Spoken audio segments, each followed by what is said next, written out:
Are you looking to become a really strong fighter in Baldur's Gate 3? In this Baldur's Gate 3 build guide, I'm going to show you the build that I've been running that is really strong, has some defense, and really just works very good in this game. And not only that, it's actually very beginner friendly because there's no spells, there's nothing confusing about this build, and it's just really good for new players. So let's jump in and I will show you exactly how this build works. Alright guys, so for the first level, this is what we are running. I am running the human race. You can either run Alph as well. This is really good for the fighter build, but I'm running human for two reasons. For some reason, in all the games I play where I can do builds as a fighter, or something like a real good melee build, I usually just want to run a human, but that's just a preference. If you want to, you can or not on that reason. But there's also these down here as we get an additional skill and proficiency, which we are going to use. And then we also have proficiency in these weapons, and you can move 9 meters per turn. We are going to obviously use the fighter. Now, fighting style, there's two that you could pick. You can pick the great weapon fighting. If you like, this is the one that you want to pick for this build. Or if you don't want to do that and you want some more defense, then you can go with defense. Defense is always a pretty good, safe one to go with. Or if you want to do an archery build or something, you can go with that, but that's not what we're doing. So we're going to go with great weapon fighter. Background, you're going to go with soldier. Now, abilities, this is pretty close to the recommendation. 17 strength, 13 dex, and then we have 16 constitution, 10 intelligence, 10 wisdom, and 8 charisma. And then down here, remember we get an extra point because we are the human race. I would recommend putting it into stealth because you get +3 on that one. So I'm going to go and confirm. All right, guys, so for level 1, you can see that we have some kind of defensive stuff right here. We have 2 to 11 healing, so you can draw on your stamina to heal yourself if you need to. We have a main hand attack, which is 14 to 13 damage, and it's a slashing. We have this one, which is 4 to 7. This is piercing. And then we have bludgeoning, which is 1 to 4 damage. And then we have this one here, which is 4 to 13. And this is slashing as well. This also gives bleed. So this is 4 to 13. This is 4 to 13. So these are the strongest attacks that you have right now. So let's just give this one a crack. Cutting to the chase. And we one-shot that. So it's very powerful, as you can see. And then I'll just do this anyway, even though we don't need to heal. But you're going to see it in action. So there you go. That's what that does. So now let's move on to level 2.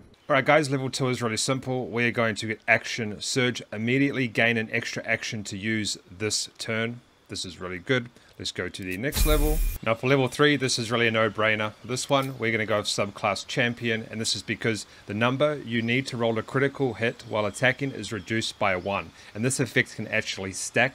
This is perfect for a melee build. Now remember guys, this is just a fun build that I've made. It's not like the meta that everybody uses, and I'll tell you why I'm saying that in a second. So on level 4, we get to choose a feat. Now, everybody normally chooses ability improvement. Now, if you want to do the meta build that everybody does, you can do that. Go to ability improvement and put 1 into strength and 1 into dexterity, and we'll get +1 to +2. So if you want to go and do ability improvement, do that. That's fine. That is what people are doing in most of their builds. What I like to do, especially on a fighter, is I just like to run lucky, and that's just personal preference to me. That's what I like to run on my first feat. Now on level 5 guys, we get an extra attack, so you can make an additional free attack after making an unarmed or weapon attack.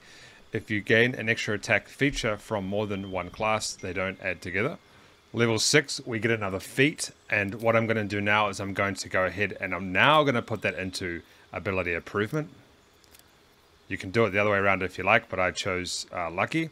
But now I'm going to use it, and I'm going to go accept. Alright, so now I just want to show you what luck does, just in case you don't really know what it does. So Lesser cast a fiery bolt on me, and they needed a 16 to hit me, and they rolled a 19. Okay, so they rolled a 19, so they're going to hit me.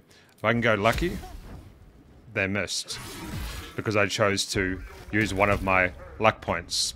So that's what luck does, and now I have 2 luck points left. This is why I like luck. It's not really needed, but it's just fun to have it. And I'm a gambling man, so hey, I'll go with it. I'll roll with it. Now, let me show you this. I think we might get another attack. We'll see. Death won't take me yet. Yeah, so we've got an extra attack. Make an additional weapon attack on this turn. So we can make an additional attack on any one of these that is glowing right now.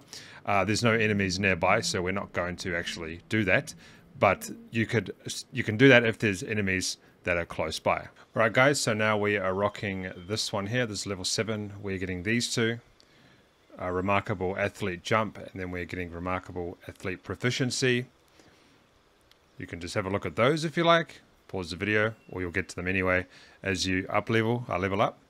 All right, for level 8, we're going to go. We get another feat, and we're going to go with where is it? Right here, Savage Attacker, and that gives us.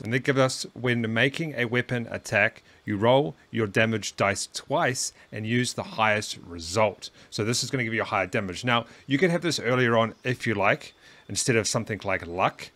I just like luck because that's just me, but this is definitely something you want to have on earlier on if you're focusing more on damage, which you should be anyway, really, for this type of build. Level 9, we get some more class features. Now, on level 10, we get another fighting style. I'm going to go with defense on this one.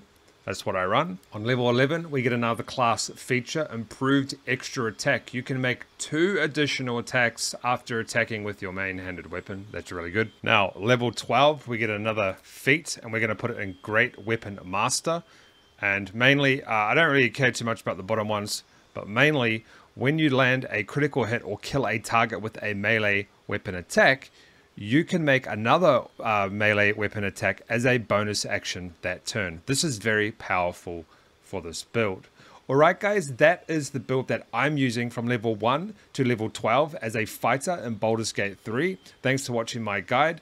Make sure you hit that subscribe button, tap that like button, and that notification bell so now my next video comes out, and I'll have more guides for you. I'll see you then.